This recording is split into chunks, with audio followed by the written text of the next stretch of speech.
peternak Indonesia. Pada kesempatan kali ini kami akan membahas tentang langkah awal menjadi peternak. Langkah awal ya, bener kan? Bener.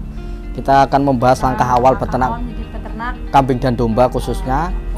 Sebelum kita mulai video kali ini, jangan lupa klik tombol subscribe, like, dan komen agar channel kita terus berkembang dan bermanfaat bagi kita semua tentunya. Silakan Mas Aroni, terkait langkah awal nih menjadi peternak bagaimana, lalu saran-sarannya terkait untuk peternak pemula bagaimana, mungkin bisa di-sharing oleh Mas Syaro. Oke. Jadi saya mungkin sering banget ya berjumpa dengan teman-teman yang salah langkah. Jadi salah langkah beternak, akhirnya dia memvonis bahwasannya beternak itu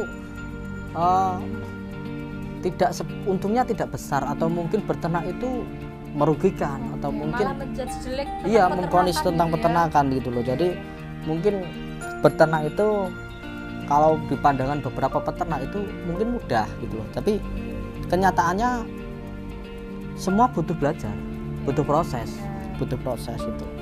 Jadi kalau pengalaman kami pribadi, pertama langkah awal kita adalah menyukai ternak dulu. Gitu. Pertama suka sama ternak dulu. Semua gitu. bisnis pun sama, harus menyukai agar kita nyaman. Jadi kalau menyukai pun, kalau nanti ada kendala apapun, kita masih berusaha untuk memperbaiki karena kita suka gitu loh. Dasar kita harus suka dulu gitu. Masih akan terus belajar. Terus kedua adalah tujuan. Jadi gini ya, ini yang beberapa orang beberapa pemula banyak yang salah paham di sini. Jadi kita harus belajar itu, kita harus menyesuaikan tujuan kita gitu loh. Menyesuaikan tujuan kita dari awal, tujuan kita ternak apa gitu loh. Jadi tujuan kita contohnya apa nih? Contoh gini, berternak itu kan ada 3 hal ya kalau menurut saya. Ada breeding, ada fattening, ada trading. Jadi ada pengembangan ternak, pabrik cempe, ada penggemukan, ada pemasaran. Nah, kita mau mengambil di mana gitu loh. Nah, karena tujuan ini sangat berpengaruh pada start awal gitu loh. Awal. Terkait tujuan itu juga apakah sama halnya dengan pemilihan ternaknya atau beda atau gimana? Jadi gitu atau gimana? Kalau tujuan ya. Jadi tujuan ini menentukan kita mau belajar di mana. Gitu. Jadi yang ketiga adalah kita belajar sesuai tujuannya. Misalkan kita breeding. Kita mau breeding kambing pedaging atau breeding perah atau mungkin breeding seni, kasarnya seperti itu. Jenis-jenis kambing pun banyak. Kita mau tujuan kita apa gitu loh. Domba jenisnya juga banyak, kambing jenisnya juga banyak. Kalau kita sudah fokus, misalkan nih, aku mau breeding Mas. Jadi kalian belajarlah ke tempat peternak yang breedingnya sudah benar-benar bagus gitu loh. Biar bisa menimba ilmu sana. Iya, nah. Terus usahakan belajar jangan hanya ke satu peternak, kata semua peternak punya cara masing-masing gitu. Kita cukup mengambil sisi intinya lah, dasarnya apa, terus kita pengembangan sendiri sesuai kebutuhan kita gitu loh. Lalu tadi kan Mas bilang yang ketika kita tidak mempunyai tujuan, maka akan mempengaruhi start awal kita. Iya. Nah, start awal yang dimaksud apa nih? Nanti kan teman-teman pasti juga akan berpikir seperti itu. Apa kira-kira Mas? Jadi start awal kalau kita sudah belajar nih, kita udah belajar, minimal kita belajar dasarnya lah. Jangan seperti saya dulu belajar karena kegagalan gitu. Jadi mungkin pakan tuh paling utama, karena pakanku mencakup hampir 70% biaya dari peternakan gitu. 70% biaya produksi ya? Biaya produksi. Nah, pakan itu tergantung kita mau memanfaatkan lingkungan atau mungkin mau swasembada pakan sendiri atau beli juga. Tapi kalau saran saya kalau bisa itu swasembada pakan sendiri, entah itu tanam sendiri atau mungkin sewa lahan seperti itu. Mungkin nanti masalah pakan akan kita bahas lebih lanjut lagi. karena itu sangat penting Kompleks di bidang peternakan. Terus kedua adalah kandang. Jadi kita menentukan kandang yang sehat seperti apa. Karena mungkin jenis kambing dan domba itu punya spek kandang yang berbeda gitu, karena sifatnya juga berbeda, terus posturnya juga berbeda, jadi desain kandangnya juga berbeda. Terus masalah kesehatan kandang, terus masalah pembuangan limbah kotorannya seperti apa, kita perlu belajar di situ. Yang selanjutnya kesehatan. Jadi kesehatan itu pelengkap. Jadi di peternakan tuh kita nggak bisa hanya belajar salah satu, mungkin pakan aja, mungkin kandang aja. Jadi saling sinergi antara, kalau pakanmu bagus, kandangmu bagus, kesehatannya nggak bagus juga percuma. Itu jadi kandang itu sangat sangat kompleks. Kalau menurut saya itu kandang sangat utama. Dan nanti juga akan kami share juga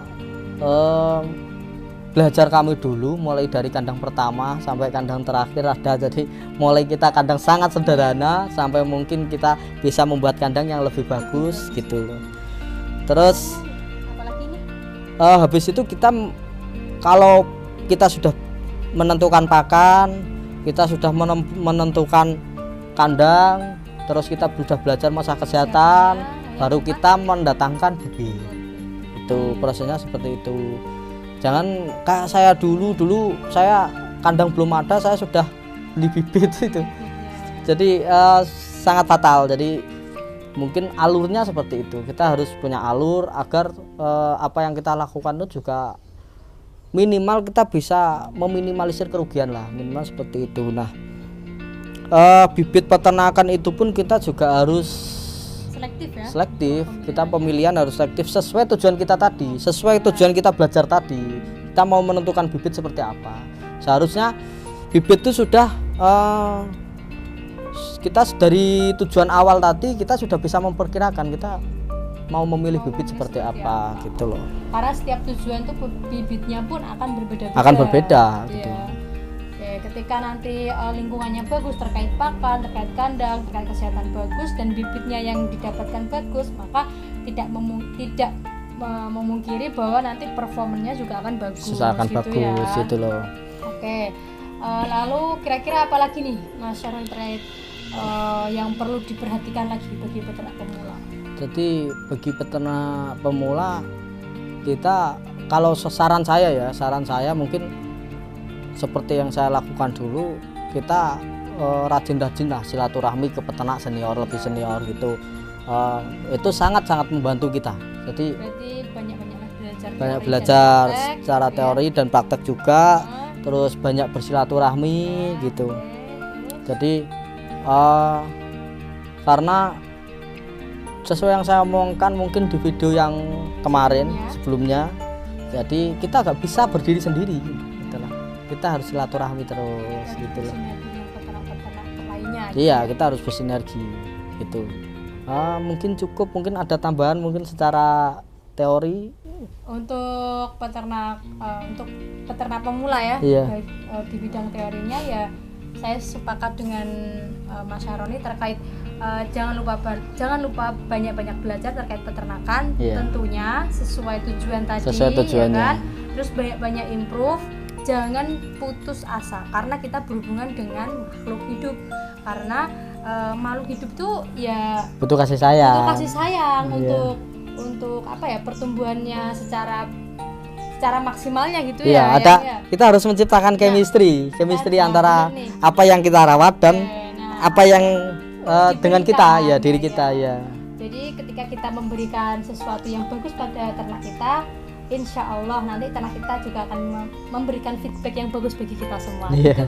Gitu kan? Iya. Secara prakteknya di lapangan mungkin sudah sudah dipelajari Mas Syahroni selama 8 tahun. Iya. Nah, untuk teorinya karena peternakan itu sedikit kompleks ya teman-teman. Memang benar ternyata secara belajar secara teori pun selama 4 tahun pun saya tidak cukup untuk mempelajari peternakan secara kompleks dan maksimalnya. Dan saya sampai saat ini saya masih banyak belajar di para peternak hebat. Contohnya suami saya sendiri gitu. Mungkin cukup. Itu dulu dari kami terkait saran-saran dan solusi bagi para pemula peternak ya, peternak pemula untuk tetap belajar. Terus mungkin video kali ini juga ada beberapa peternak senior yang lebih pintar dari saya. Jadi tapi di sini saya akan berbagi apa yang sudah kami lakukan sih. Jadi langkah-langkah apa yang perlu kita lakukan, mungkin seperti itu. Jadi kami di sini bersifat sharing sesuai pengalaman kami, gitu. Bukan bermaksud menggurui atau apapun. Nah, cukup sekian video kali ini. Kurang lebihnya kami mohon maaf. Kami akhiri. Wassalamualaikum warahmatullahi wabarakatuh.